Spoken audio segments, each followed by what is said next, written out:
pagi, siang. Sebelumnya saya ucapkan terima kasih karena telah hadir dalam kesempatan hari ini. Kami dari kelompok 4 akan mempresentasikan tentang ilmu tasawuf dengan saya Nisa Anisya selaku moderator. Saya Nisha Febrianti. Saya Nina Sinta. Saya Nadia Fidelisih. Langsung saja pada pembahasan.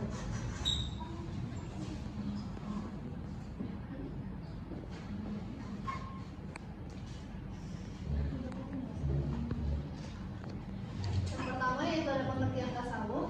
Secara harfiah, tasawuf berasal dari kata Arab suf atau yang berarti ritual atau pakaian berburu yang digunakan oleh para sufi dalam praktik spiritual mereka.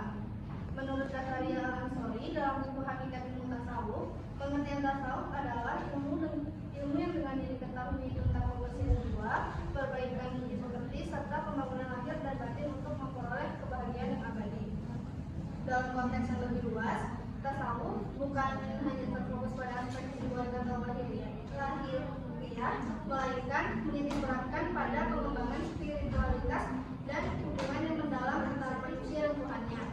Tujuan utama tasawuf adalah mendekatkan diri kepada Allah Subhanahu wa Ta'ala melalui penyucian hati, pengendalian hawa nafsu, serta pembinaan akhlak yang luhur. Praktik-praktik seperti zikir, tafakur, mujahadah, dan tawakal merupakan bagian integral dalam proses spiritual ini. Dengan demikian, tasawuf menjadi jalan untuk mencapai kesempurnaan batin dan melengkapi dimensi syariat dengan hakikat, sehingga membentuk pribadi yang seimbang antara aspek lahiriah dan kauniyah dalam kehidupan beragama. Selanjutnya ada asal-usul tasawuf. Tasawuf muncul sebelum Nabi Muhammad SAW menjadi Rasul. Sebagian pendapat kemudian mengatakan bahwa paham tasawuf sebagai paham yang telah berkembang sebelum Nabi Muhammad menjadi Rasulullah. Hal ini kemudian berasal dari orang-orang daerah Irak dan Iran yang baru masuk Islam sekitar abad ke-8 Masehi. Meski sudah masuk Islam, hidupnya tetap memelihara kesahajaan serta menjauhkan diri dari berbagai kemewahan dan kesenangan dunia. Tasawuf yang berasal dari zaman Nabi Muhammad SAW. Sebagian pendapat lainnya menyatakan bahwa asal-usul ajaran tasawuf berasal dari zaman Nabi Muhammad SAW. Berasal dari kata beranda atau sufa dan pelakunya disebut juga dengan ahli al-sufa. Seperti telah disebutkan di atas, mereka kemudian dianggap sebagai penanam benih paham tasawuf yang berasal dari pengetahuan Nabi Muhammad. Abad pertama dan kedua pada fase ini tasawuf masih bersifat praktis dan belum ada konsep-konsep tasawuf secara terpadu. Tasawuf pada fase ini merupakan bentuk apresiasi terhadap perilaku kehidupan Nabi Muhammad SAW yang penuh sahaja. Para sahabat Nabi dan generasi berikutnya mencoba meneladani Nabi dalam hal zuhud, menjauhi hal-hal yang tidak bermanfaat, warok, berhati-hati dalam beramal, tawakal, berserah diri kepada Allah, sabar, menerima takdir Allah dengan lapang dada, syukur, menghargai nikmat Allah, dan lain-lain. Beberapa tokoh yang terkenal dalam fase ini adalah Abu Bakar As-Siddiq, Umar bin Khattab, Ali bin Abi Thalib, Salman Al-Farisi, Abu Dzar Al-Ghifari, Hasan Al-Basri, Rabi'ah Al-Adawiyah, dan lain-lain. Abad ketiga Hijriah, pada fase ini tasawuf mulai berkembang menjadi ilmu yang memiliki konsep-konsep dan terminologi khusus.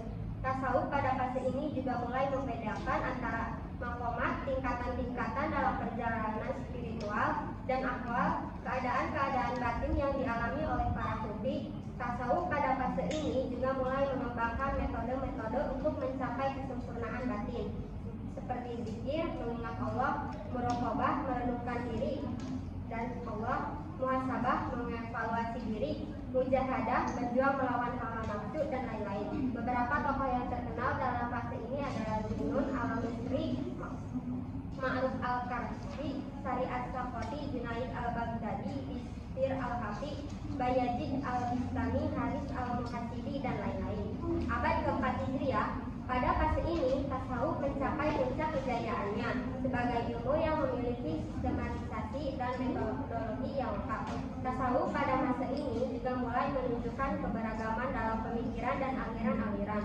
Beberapa aliran tasawuf yang muncul pada fase ini adalah aliran Wahdatul Wujud, kesatuan wujud yang dipelopori oleh Ibnu Arabi, aliran Wahdatul Syuhud, kesaksian wujud yang dipelopori oleh Ibnu Sab'in, aliran Syatofiyah, tasawuf praktis yang dipelopori oleh Abu Al-Hasan As-Sajili, aliran Al-Alafiyah, tasawuf moral yang dipelopori oleh Imam Al-Ghazali.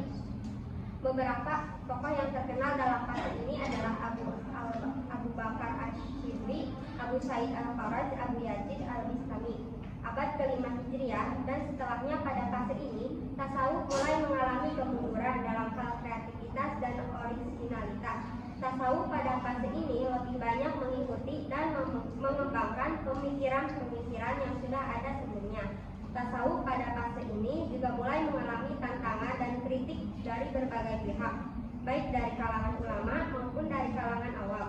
Beberapa tantangan dan kritik yang dihadapi oleh tasawuf antara lain adalah tuduhan bid'ah, menyimpang dari ajaran Islam, syirik, menyekutukan Allah, khurafat, percaya pada hal-hal yang tidak masuk akal.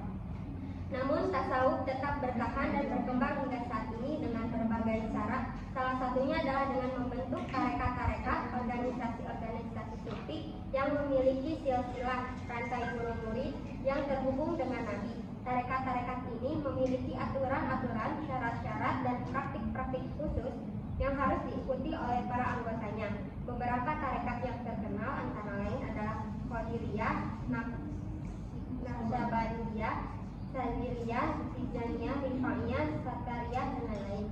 Tasawuf juga menyebar ke berbagai negara dan daerah dengan berbagai cara, seperti melalui perdagangan, pernikahan, dakwah, pendidikan, seni budaya, dan lain-lain. Di Indonesia, tasawuf memiliki pengaruh yang besar dalam perkembangan Islam sejak masa awal hingga sekarang. Beberapa tokoh tasawuf yang terkenal di Indonesia antara lain adalah Syekh Syamsuddin Abdul Masrani, Hamzah Mansuri, Nuruddin Araniri, Syekh Abdul Rauf As-Singkili, Wali Songo, Al-Aliyin, dan lain-lain.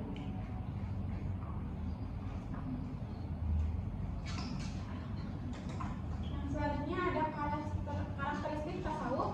Yang pertama ada ajarannya benar-benar menurut Al-Quran dan sunnah, terikat dan tidak keluar dari ajaran-ajaran syariah Islamiyah. Lalu lebih cenderung pada perilaku atau moral keagamaan daripada pemikiran. Banyak dikembangkan oleh kaum salaf. Nah, kaum salaf ini adalah sebutan untuk generasi pertama Nabi umat Islam yang terdiri dari para sahabat Nabi Muhammad SAW, tabi'in, dan tabi'ut tabi'in. Yang terakhir teredukasi untuk membersihkan jiwa yang lebih berorientasi pada aspek dalam, yaitu cara hidup yang lebih mengutamakan rasa dan lebih mementingkan keagungan Tuhan dan bebas dari egoisme.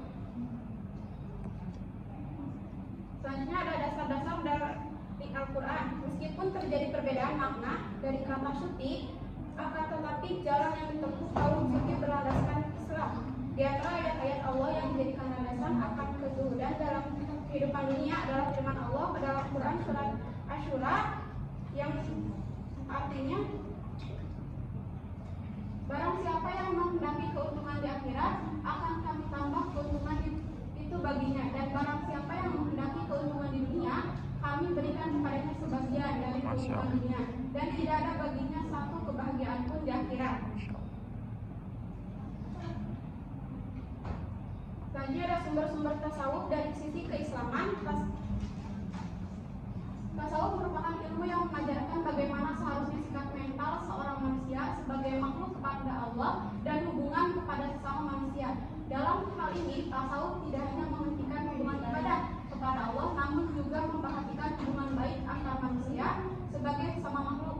Dengan demikian, dapat dipahami bahwa intisari dari tasawuf adalah kesadaran akan komunikasi dan dialog antara manusia dan Tuhan secara rohaniah dan hubungan baik antar makhluk. Tasawuf berlandaskan kepada Al-Quran dan hadis. Salah satu sumbernya adalah surat Al-Baqarah ayat 186 yang artinya, jika hambaku bertanya kepadamu tentang diriku, maka katakanlah, wahai Muhammad, aku dekat dan mengabulkan permohonan orang-orang yang berdoa kepadaku. hendaklah mereka memenuhi perintahku dan beriman kepadaku supaya mereka selalu dalam kebenaran. Sedangkan dari hadis ada diriwayatkan oleh Imam Bukhari, jika seorang hamba mendekat kepadaku sejengkal, maka aku akan mendekat satu hasta. Jika mendekat satu hasta, maka aku mendekat sedepak. Dan jika mendekat kepadaku berjalan, maka aku mendekatinya berlari.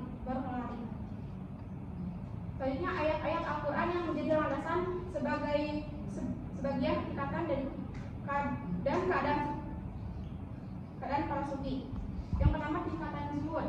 Misalnya, yang banyak diklaim sebagai awal beranjaknya tasawuf telah dijelaskan dalam Al-Quran surat An-Nisa ayat 77 yang artinya, katakanlah kesenangan di dunia ini hanya sementara dan di akhirat itu lebih baik untuk orang-orang yang bertakwa. Yang kedua, tingkatan takwa berlandasan pada firman Allah yang pada surat Al-Hujurat ayat 13 yang artinya, sesungguhnya orang yang paling mulia di antara kamu di sisi Allah ialah orang yang paling takwa di antara kamu. Yang ketiga, tingkatan tawakal. Menurut para sufi berlandaskan pada firman Allah di antara lain surat Al-Talaq ayat 3 yang artinya, dan barang siapa bertawakal kepada Allah, niscaya Allah mencukupkan keperluannya. Dan surat Az-Zumar ayat 39, dan hanya kepada Allah lah orang-orang yang beriman itu bertawakal. Yang keempat, tingkatan syukur. Antara lain berlandaskan kepada firman Allah surat Ibrahim ayat 7 yang artinya, sesungguhnya jika kamu bersyukur, pasti kami akan menambahkan nikmat kepadamu. Kelima, tingkatan sabar berlandaskan pada firman Allah surat Al-Mu'min ayat 55 yang artinya, maka bersabarlah kamu karena sesungguhnya janji Allah itu benar, dan mohonlah ampunan untuk dosamu dan bertasbihlah seraya memuji Tuhanmu pada waktu dan pagi. Dan surat Al-Baqarah ayat 155 yang artinya, dan berikanlah berita gembira kepada orang-orang yang sabar. Yang terakhir, tingkatan ridho berdasarkan pada firman Allah surat Al-Maidah ayat 119, Allah ridho kepada mereka dan mereka pun ridho terhadapnya. Selanjutnya, dasar-dasar hadis tasawuf. Dasar kedua tasawuf adalah hadis Nabi, terutama hadis qudsi, yaitu suatu hadis istimewa yang diterima oleh Nabi Muhammad, seakan-akan Tuhan sendiri yang bercakap dengan Nabi. Berikut ini hadis yang dapat dipahami dengan pendekatan tasawuf. Barang siapa yang mengenal dirinya sendiri, maka akan mengenal Tuhannya. Kemudian hadis yang dijadikan dasar tasawuf berikutnya adalah hadis qudsi yang berasal dari Nabi Muhammad. Dari Abu Hurairah Rasulullah bersabda bahwa Allah Subhanahu wa taala berfirman, barang siapa yang memusuhi seorang waliku, maka aku mengumumkan permusuhanku terhadapnya.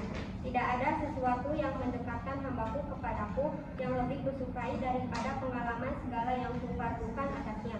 Kemudian hambaku yang senantiasa mendekatkan diri kepadaku dengan melaksanakan amal-amal sunnah, maka aku senantiasa mencintainya.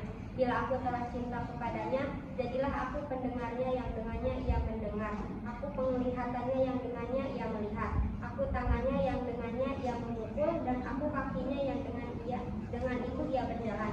Jika ia meminta perlindungan, ia ku lindungi. Selanjutnya, para tokoh tasawuf. Tokoh yang pertama adalah Hasan al-Basri. Karakteristik dasar pendiriannya yang paling utama adalah juhud terhadap kehidupan duniawi, sehingga ia menolak segala kesenangan dan kenikmatan duniawi. Kedua adalah al-khauf dan raja, dengan pengertian merasa takut kepada siksa Allah karena berbuat dosa dan sering melakukan perintahnya, serta menyadari kekurang sempurnaannya. Oleh karena itu, prinsip ajaran ini adalah mengandung sikap kesiapan untuk melakukan mawas diri atau musyawarah agar selalu memikirkan kehidupan yang akan datang, yaitu kehidupan yang hakiki dan abadi. Tokoh yang kedua adalah Robiah al-Adawiyah. Karakteristik ajarannya adalah ia merupakan orang pertama yang mengajarkan al-hub dengan isi dan pengertian yang khas tasawuf. Cinta murni kepada Tuhan merupakan puncak ajarannya dalam tasawuf yang pada umumnya dituangkan melalui syair-syair dan kalimat-kalimat puitis. Bisa dikatakan dengan al-hub ia ingin memandang wajah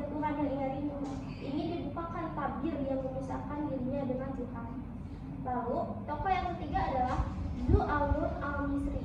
Karakteristik ajaran yang paling besar dan menonjol dalam dunia tasawuf adalah sebagai peletak dasar tentang jenjang perjalanan sufi menuju Allah yang disebut al-maqamat. Beliau banyak memberikan petunjuk arah jalan menuju kedekatan dengan Allah sesuai dengan pandangan sufi. Tokoh yang keempat adalah Abu Hamid Al-Ghazali. Inti tasawuf Al-Ghazali adalah jalan menuju Allah atau ma'rifatullah. Oleh karena itu, serial Al-Maqamat dan Al-Ahwal pada dasarnya adalah rincian dari metode pencapaian. Selanjutnya adalah manfaat tasawuf.